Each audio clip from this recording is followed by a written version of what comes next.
పిల్లలు, చిన్నారుల నేస్తం నా యేసయ్య అనే ఈ టీవీ కార్యక్రమానికి మిమ్మల్ని అందరినీ కూడా ప్రేమపూర్వకంగా యేసుక్రీస్తు ప్రభు నామంలో ఆహ్వానిస్తున్నాము.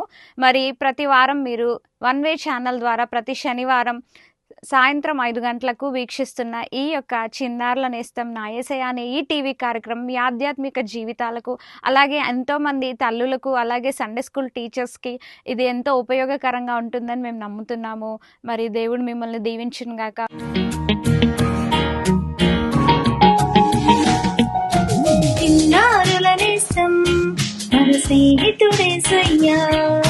ప్రైజ్ లార్డ్ అందరికి.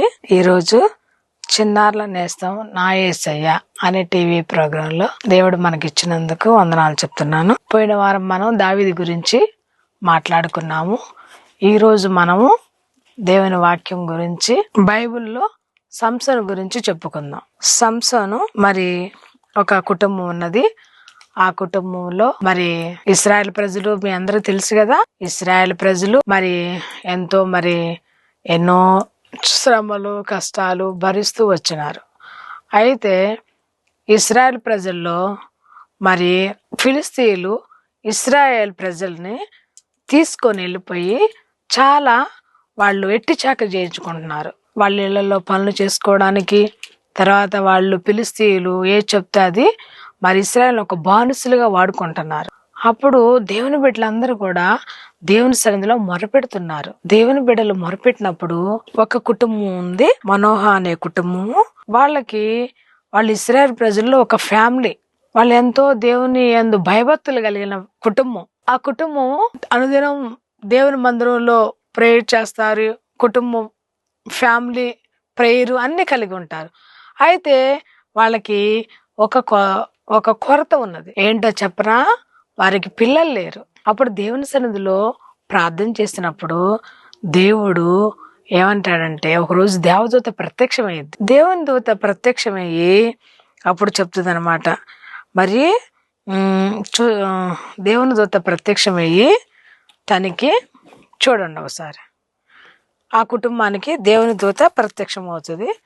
ప్రత్యక్షమైనప్పుడు నీకు ఒక కుమారుని అనుగ్రహిస్తాను, నీకు ఒక బిడ్డని ఇస్తాను.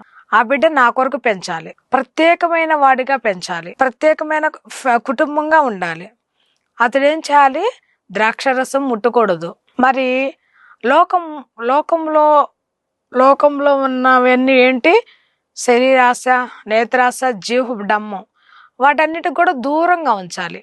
సంసోను తన జీవితంలో ఒక ప్రత్యేకమైన ఆ బిడ్డ పుడతాడు. ఆ బిడ్డకి సంసోన్ అని పేరు పెట్టాలి. ఆ బిడ్డను ఏం చేయాలి, మరి తల వెంట్రుకలు కూడా కట్ చేయకూడదు. ఒక ప్రత్యేకమైన బిడ్డగా నువ్వు పెంచాలని దేవుని దూత ఆ స్త్రీతో చెప్తుంది అనమాట. అప్పుడు సరే అని చెప్పేసి దేవుడు ఆ కుటుంబానికి మరి మంగళకత్తి పెట్టకూడదు, పవిత్రంగా ఉండాలి, ఒక ప్రత్యేకమైన వాడుగా ఉండాలి అని ఆ దేవుని దూత చెప్పినప్పుడు, దేవుని దూత మరి సెలవిచ్చినప్పుడు అలాగే అని చెప్పేసి ఆమె ఒప్పుకొని, లోకంలో పిల్లలు లేకపోతే ఎంతో కష్టం కదా, చాలా శ్రమలు, ఎన్నో అవమానాలు, ఎన్నో నిందలు. ఇంకా తను అన్నిటికీ ఒప్పుకొని, నాకు ఒక్క బిడ్డనిస్తే చాలు, నీ కొరకు పెంచుతా, నీ కొరకు ఆ బిడ్డని మరి అన్ని విషయాల్లో కూడా నీ కొరకు ఆ బిడ్డని ఒక ప్రత్యేకమైన వాడిగా ఉంచుతానని చెప్పేసి తల్లి ఒప్పందం చేసుకున్నప్పుడు ఆ కుటుంబానికి ఒక చక్కటి కుమారుణ్ణి, అతడే సంసోన్ అన్నమాట. చూడండి, సంసోను చక్కగా ఉన్నాడా లేదా? ఉన్నాడు కదా చక్కగా. సంసోను పెద్దోడయ్యాడు, బిడ్డ పుట్టాడు. ఎంట్రుకలు చూడండి ఎట్లా ఉన్నాయో, చక్కగా ఎంట్రుకలు చక్కగా పెంచుకున్నాడు, అందంగా తయారయ్యాడు. మరి సంసోను అతనికి కుమారుడు పుట్టినప్పుడు తనకు సంసోన్ అని పేరు పెడతారు. తర్వాత అందంగా చక్కగా తయారయ్యాడు. తర్వాత పెద్దోడైన తర్వాత తను ఒక నిర్ణయం తీసుకున్నాడు. వాళ్ళు ఏం ప్రాణం చేస్తున్నారు, ఫిలిస్తీన్లు అందరూ కూడా మరి వచ్చేసేసి ఇశ్రాయేల్ ప్రజల్ని బానిసలుగా తీసుకెళ్ళిపోతున్నారు కదా. ఎంత కష్టమో కదా. ఒకళ్ళ ఇంట్లో ఒక పని చేయాలంటేనే చిన్నపిల్లలు ఎంతో కష్టపడతారు. అట్లేటప్పుడు ఈ ఇశ్రాయేల్ ప్రజలు మొత్తాన్ని తీసుకెళ్ళిపోయే వాళ్ళు మరి వాళ్ళ ఇంట్లో ఎట్టి పనులు చేయించుకుంటున్నారు. ఇదంతా కూడా సంసోన్ పెద్ద అయిన తర్వాత తెలుసుకున్నాడు. నా ప్రజల్ని, ఇశ్రాయేల్ ప్రజల్ని నేను విడిపించాలి, ఇడిపించాలి అని చెప్పేసి ఒక్కడే బయలుదేరి వెళ్తాడు. ఎవరిని తోడు తీసుకెళ్ళడు. ఒక్కడే వెళ్ళిపోయి యుద్ధం చేసేసి తన ప్రజలందరినీ కూడా మరి ఇశ్రాయేల్ దేశానికి తీసుకొచ్చుకుంటాడు.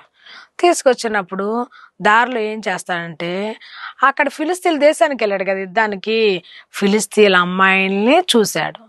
ఆ ఫిలిస్తీన్ల అమ్మాయిలు ఎలా ఉంటారు? చాలా అందంగా ఉంటారు, చాలా సౌందర్యవంతులుగా ఉంటారు. ఫిలిస్తీన్ల అమ్మాయిలు చాలా అట్రాక్షన్గా ఉంటారు అనమాట. ఇప్పుడు మనం మామూలుగా ఎవరినన్ను చూసామనుకో, అబ్బా ఏం పెట్టుకోలేదు అనుకో, ఏమనుకుంటాం, అబ్బా వాళ్ళ దేవదూతల్లాగా ఉన్నారు చూడనుకుంటాం. ఇప్పుడు లోకంలో ఉండి మన ఇష్టంగా చెవులు ముక్కలు అన్ని పెట్టుకనుకో, అబ్బా చూడు వీళ్ళు చక్కగా ఎంత అలంకరించుకున్నారా అంటాం. అయితే ఈ ఫిలిస్తీన్లు కూడా చక్కగా అలంకరించుకొని బాగుంటే సంసోన్ ఎప్పుడు చూడలేదు కదా, నాజీరు చేయబడలేదు, ప్రత్యేకంగా ఉన్నాడు, చిన్నప్పటి నుంచి బైబిల్ చదువుకున్నాడు, చిన్నప్పటి నుంచి మందిరానికి వెళ్ళాడు, చిన్నప్పటి నుంచి సండే స్కూల్ అన్నీ విన్నాడు. కానీ ఆ యొక్క దేశానికి వెళ్ళి ఆ ప్రజలను అందరినీ విడిపించేసి తీసుకొని వచ్చినప్పుడు అమ్మాయిలను చూశాడు. అమ్మాయిలను చూసేసి వాళ్ళతో మాట్లాడాడు, వాళ్ళతో ముచ్చటిచ్చాడు. వాళ్ళతో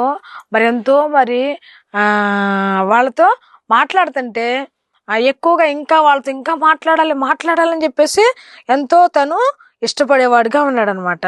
ఇష్టపడేవాడుగా ఉంటే ఓసారి దారిలో వస్తూ ఉంటుంటే అటు ఫిలిస్తీన్లు దేశం నుంచి ఒకసారి చూడండి, ఫస్ట్ సంసోనికి ఎంత శక్తి ఉందో, ఎంత బలం ఉందో తనకు తెలియదు.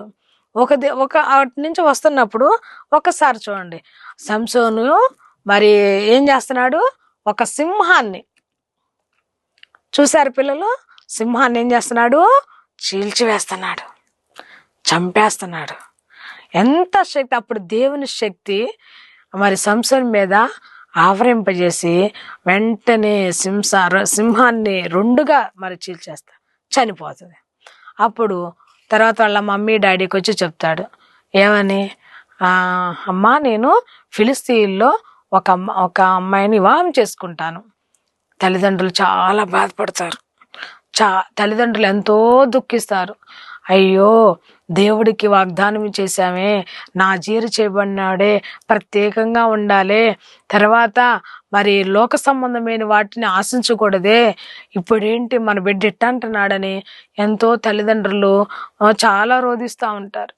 అయినా సరే వినడు సంసోన్, నాకు ఆ అమ్మాయే కావాలి, ఫిలిస్తీన్లో అమ్మాయిలు చక్కగా అందంగా ఉన్నారు, నాకు ఆ అమ్మాయే కావాలి అయ్యా, మన ఇశ్రాయేల్ దేశంలో చాలా మంది బిడ్డలు ఉన్నారయ్యా, ఇక్కడ చేస్తానంటే ఏమాత్రం ఒప్పుకోడు.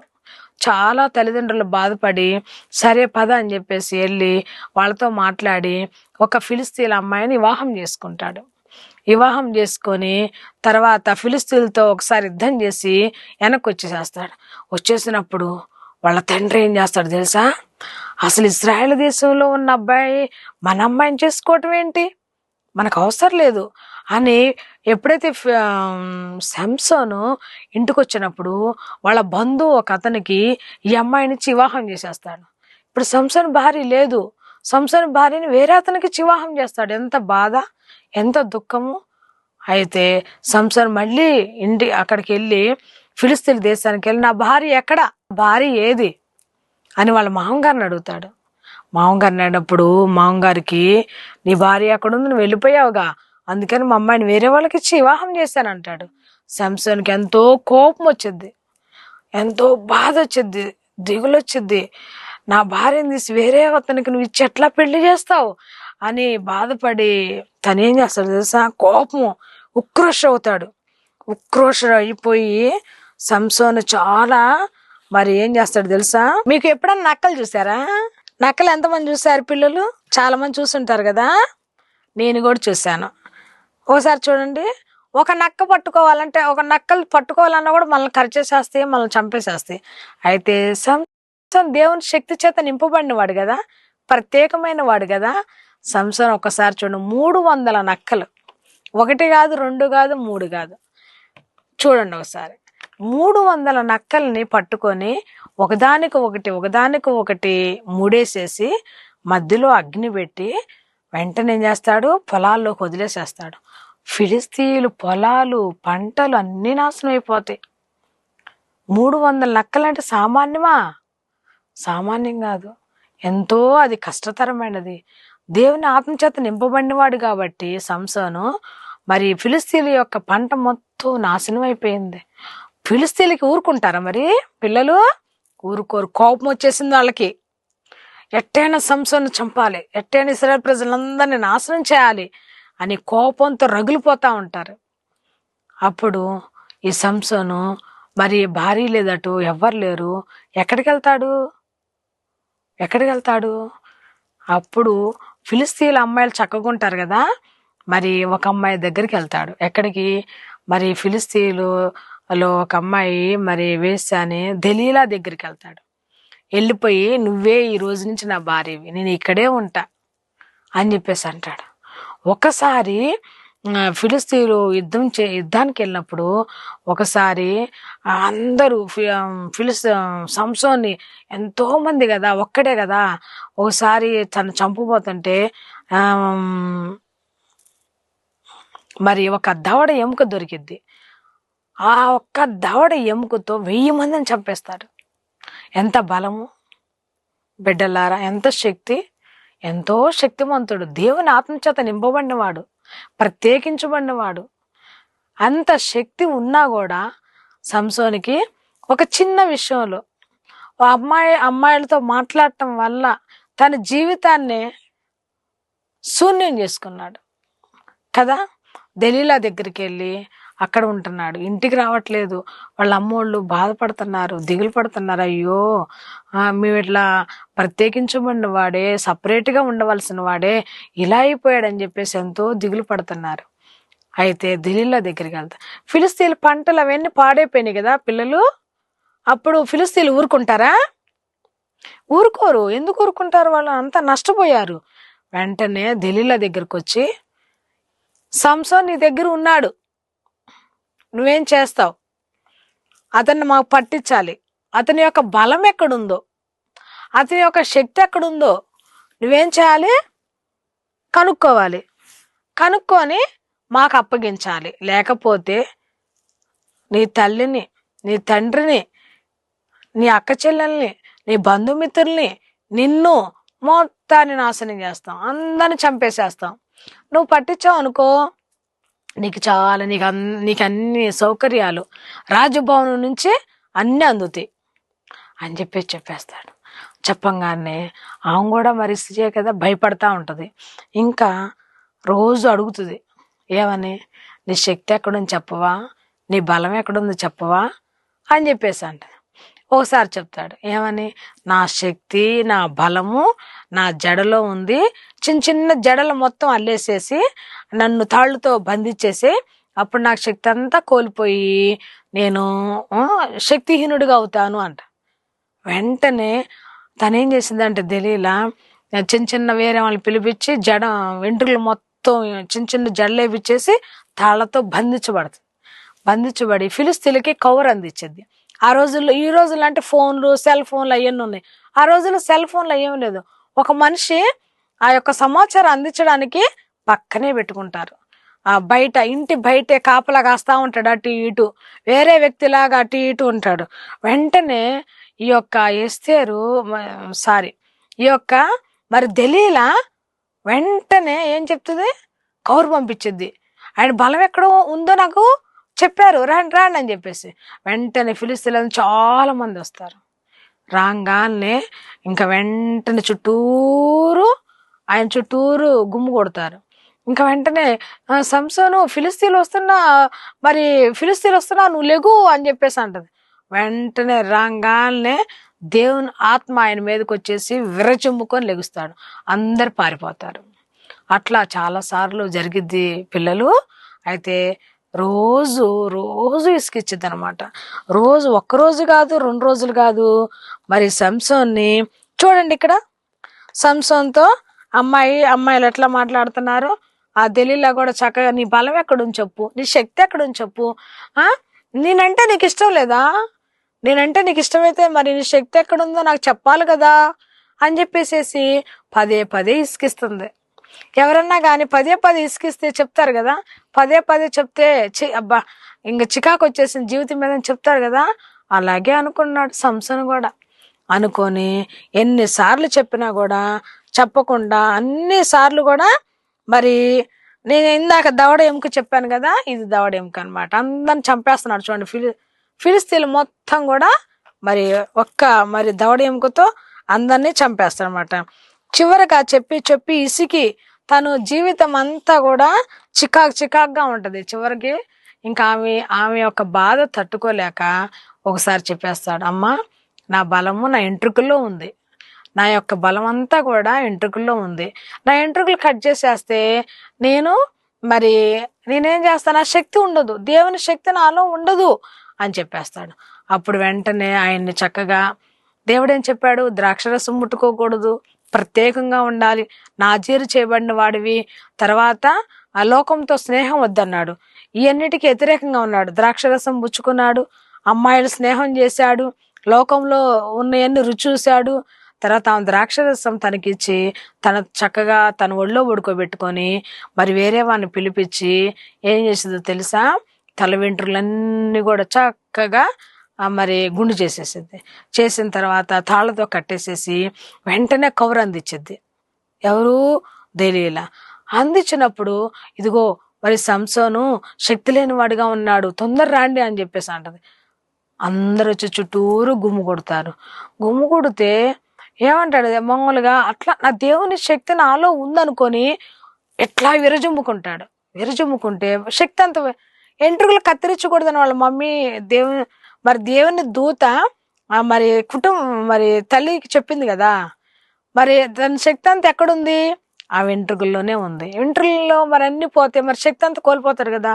ఫస్ట్ ఫిలిస్తీన్లు ఏం చేశారు తెలుసా, తను పట్టుకొని ఏ కళ్ళతో అయితే పాపం చేశాడో, కళ్ళ ద్వారా ఆశించింది, కళ్ళ ద్వారా చూశాడు కదా, అమ్మాయిల్ని చూశాడు, పలకరించాడు, మాట్లాడాడు, ఆ అమ్మాయితో మాట్లాడాలి, అమ్మాయిని పెళ్లి చేసుకోవాలని కోరుకున్నాడు. వాళ్ళెవరు, వాళ్ళు లోక సంబంధమైన వాళ్ళు, దేవుని బిడ్డలు కాదు. లోక సంబంధం వారితో మరో సహవాసం చేసినప్పుడు ఎంతో నష్టం కలిగింది. ఏం చేశారు, వెంటనే సంసోను యొక్క 2 కళ్ళు తీసేశారు. ఎంత బాధ, పిల్లలు ఎంత కష్టం కదా. 2 కళ్ళు తీసేసి రక్తం కారిపోతా ఉంది. తర్వాత మరి సంఖ్యలతో బంధించేసి తీసుకొని వెళ్ళి వాళ్ళ యొక్క మరి కోటలో కట్టేసేసి తిరగలి ఇసురుతా ఉంటారు కదా, మామూలు పెద్ద గానులు నూనె తయారు చేస్తారు, ఆ తిరగలికి ఇతను కట్టి రోజు చుట్టూరు తిప్పి ఆ నూనె తయారు చేయాలన్నమాట. కళ్ళు లేవు, ఆహారం పెట్టరు, ఎంతో కష్టము. అప్పుడు తనకి దేవుడు గుర్తుకొచ్చాడు. అయ్యా తప్పు చేశానయ్యా, క్షమించయ్యా, అయ్యా మా అమ్మ చెప్పింది, నా జీరు చేయబడిన వాడివి, ప్రత్యేకంగా ఉండవలసిన వాడివి, నువ్వు లోకం వైపు చూడొద్దు అని నాకు చెప్పింది, నేను తప్పు చేశాను. మా మమ్మీ చెప్పింది ఏది కూడా నేనేం లేదు, ప్రత్యేకమైన జీవితం నేను కలిగి ఉండలేదు, నేను ఏదైతే చూశానో అది ఆశించాను, అది నేను అనుభవించాలనుకున్నాను, దానివల్ల నాకు నష్టం వచ్చింది, దానివల్ల నా జీవితమే కోల్పోయింది. కాబట్టి ఒక్కసారి నన్ను క్షమించయ్యా, నీ రక్తంతో కడుగయ్యా అని హృదయమార పశ్చాత్తాపంతో తను వేదంతో దేవుని సందులో మరి అడుగుతున్నాడు అనమాట. ఇక్కడ చూడండి, నేను చెప్పాను కదా, తను వెంట్రుకలు మొత్తం మరి దెలీలా ఏం చేసింది, వెంట్రుకలు మొత్తం కూడా గొరిగించినప్పుడు తన యొక్క శక్తి అంతా కోల్పోయాడు. ఎంతో చాలా నష్టం వచ్చేసింది. తిరగలు విసురుతా ఉన్నాడు. అయితే ఎంతో హృదయవార భారంగా ప్రార్థన చేశాడు. అప్పుడు దేవుడు కనికరించి కొంచెం వెంట్రుకలు మరి మొలవటం స్టార్ట్ అయినాయి, రావటం స్టార్ట్ అయినాయి. ఎంట్రుకలు వస్తే ఏమైంది, తన శక్తి వచ్చింది. ఎంట్రుకలు వస్తే తన బలం వచ్చింది. కోల్పోయిన మహిమ అంతా కూడా మరలా తిరిగి వస్తుంది. అప్పుడు అడిగాడు. ఇంకా కొన్నాళ్ళు పోయిన తర్వాత ఏమైందంటే, ఇతను తీసుకెళ్ళి దాగోను గుడి ఉంటుంది, ఆ గుడి మధ్యలో సంసోన్ని పెట్టి తీసుకెళ్ళి వాళ్ళ దేవతకి సంసోన్ని బలి ఇవ్వాలి. అబ్బా వీడెంత మందిని చంపాడు, ఫిలిస్తీన్లు చాలా మంది చంపాడు. ఇతన్ని ఆ ఊరు రాజులు రాణీలు ఎంతో సైనాధిపతులు మొత్తం కూడా ఆ ఫంక్షన్కి ఆ పార్టీకి వస్తారన్నమాట. ఆ గుడి ఒక దేవతల ఫంక్షన్ అనమాట, అక్కడికి వస్తారు. అక్కడికి వచ్చినప్పుడు ఈ యొక్క సంసోన్ తీసుకెళ్ళి సంసోన్ ఒకటి కోరుకుంటాడు. ఒక ఆయన్ని అడుగుతాడు, అయ్యా నా కళ్ళు లేవు కదా, నన్ను నువ్వు తీసుకెళ్తావు కదా. ఆ యొక్క మరి ఆ ఫంక్షన్ హాల్కి మధ్య స్తంభాలు ఉంటాయి కదా, అక్కడ నన్ను కూర్చోబెట్టయ్యా అంటాడు. ఎందుకు అని అంటాడు. అక్కడ సేద తీసుకుంటానయ్యా, తర్వాత నన్ను కట్టేస్తారు కదా, ఎటు నన్ను బలిస్తారు కదా, అక్కడే నేను మరి దేవునికి ఆహుతి అయిపోతానయ్యా అంటాడు. సరే సరే, ఆ యొక్క గుడికి ఆ యొక్క ఫంక్షన్కి మధ్య స్తంభాలు ఉంటాయి, నేనే తీసుకెళ్ళి అక్కడ పెడతానని చెప్పేసి అంటాడు. సరే అని చెప్పేసి అందరూ తినటం, తాగటం, డాన్సులు వేసుకోవటం, పాటలు పాడుకోవటం, అసలు ఎంత లోకం అంతా కూడా అక్కడే ఉన్నట్టుంది. అప్పుడు సంసోను భారంగా ఏడ్చి ప్రార్థన చేస్తా ఉంటాడు. మనసులో రోదన చెందుతాడు అనమాట. నన్ను ఒక్కసారి కనికరించయ్యా, నీ శక్తి నాకు అనుగ్రహించయ్యా, నీ బలం నాకు అనుగ్రహించయ్యా, నేటు చనిపోతా, ఈ దినం నేటు చనిపోతా, నాకు మరణమే శరణం, ఇంకా నాకు ఇంకేం లేదు. అయితే నేను చనిపోతా, ఇక్కడున్న వాళ్ళందరినీ కూడా తీసుకెళ్ళిపోవాలి. ఒక్కసారి నీ శక్తి నాకు అనుగ్రహించు, ఒక్కసారి నీ బలం నాకు అనుగ్రహించు, నీ ఆత్మతో నన్ను నింపు అని సంసోను ఎంతో రోధించి అడుగుతున్నాడు. వెంటనే చూడండి, ఆ యొక్క మరి మధ్య స్తంభాలు రెండిటికి సంసోను ఏం చేశారు, మరి కట్టేసేసి వెంటనే పెట్టినప్పుడు దేవుని శక్తితో మరి ఒక్కసారిగా దేవుని శక్తి వచ్చేసి మొత్తం ఇట్లా లాగేసినప్పుడు అక్కడ ఉన్న వాళ్ళు మొత్తం చనిపోతారు. 3,000 మంది కన్నా ఎక్కువ మంది చనిపోతారు. సంసోను చనిపోతాడు, అందరు చనిపోతారు. సంసోను జీవితంలో ఒకటి మనం నేర్చుకోవాలి పిల్లలు, ఏంటంటే సంసోనుకి నాజీరు చేయబడ్డాడు, ప్రత్యేకంగా ఉన్నాడు. చిన్నప్పటి నుంచి దేవుని మందిరం, తల్లిదండ్రుల యొక్క భయభక్తులు అన్నీ ఉన్నాయి. పెద్దవాడైన తర్వాత మరి లోక స్నేహం చేశాడు, అమ్మాయిలతో మాట్లాడాడు, అమ్మాయిల్ని ఇష్టపడ్డాడు. తర్వాత సరే మాట్లాడటమే కాదు కానీ వివాహం చేసుకున్నాడు. తర్వాత మరి వివాహం చేసుకున్న వాళ్ళ మామ అట్లా మోసం చేసినాక వేరే మరి అమ్మాయిలతో సహవాసం చేసి అక్కడే ఉండి మరి ఎంతో నష్టపోయాడు, తన జీవితాన్ని కోల్పోయాడు.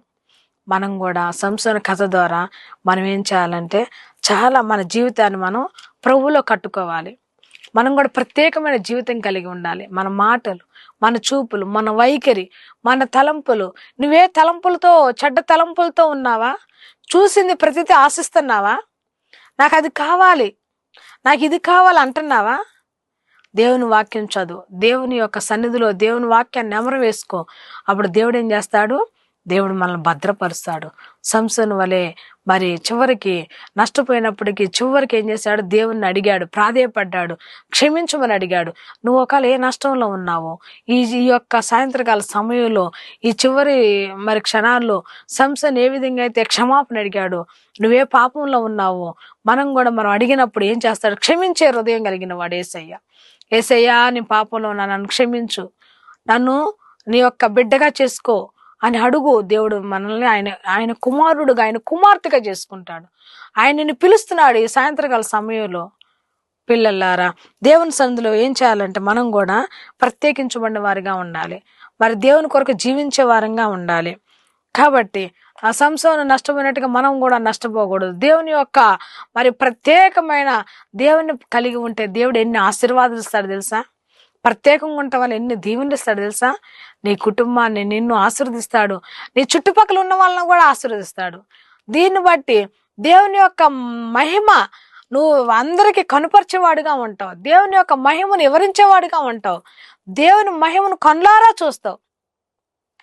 అట్లా మనం ఏం చేయాలంటే ఈ సాయంత్రకాల సమయంలో ఇప్పుడు చిన్నారులు నేస్తము నా యేసయ్య ఈ కార్యక్రమం ద్వారా సంసోను విషయం మనం నేర్చుకున్నాము. కాబట్టి ఈ సంసోను ద్వారా మనం కూడా ఒక ప్రత్యేకమైన జీవితం కలిగి ఉండాలని కోరుకుంటున్నాను. అందరికీ ప్రైజ్ లార్డ్. చిన్న ప్రేజ్ చేసుకుందాం. పరిశుద్ధమైన దేవానికి వేలా స్తోత్రాలు వందనాలు చెల్లించుకుంటున్నాను. ప్రభువా, కృపా కనికరింగల దేవా, గొప్ప దేవా, నీకు వందనాలు. ఇదిగో నాయనా, నాతో నా బిడ్డలతో మీరు సంసోను గురించి మాట్లాడినారు. అయ్యా నాయనా, ఏ విధంగా సంసోను నష్టపోయినాడో, లోకమును ప్రేమించి లోకంలో ఉన్న వాటిని ఆశించి, అట్లా కాకుండా మా బిడ్డలు ఆశ్రయించి దీవించండి. ప్రత్యేకమైన జీవితం కలిగి ఉండటానికి సహాయం దయచేయండి. బిడ్డలందరూ కూడా దీవించి ఆశీర్వదించి నీ కొరకు వారు జీవించినట్లు, నీ కొరకు వారు నా తండ్రి ప్రత్యేకించబడినట్లు నీ కృప వారికి సమృద్ధిగా అనుగ్రహించమని యేసుక్రీస్తు నామములో ప్రార్థించి స్తుతించి అడిగి వేడుకొంచున్నాము తండ్రి. ఆమేన్.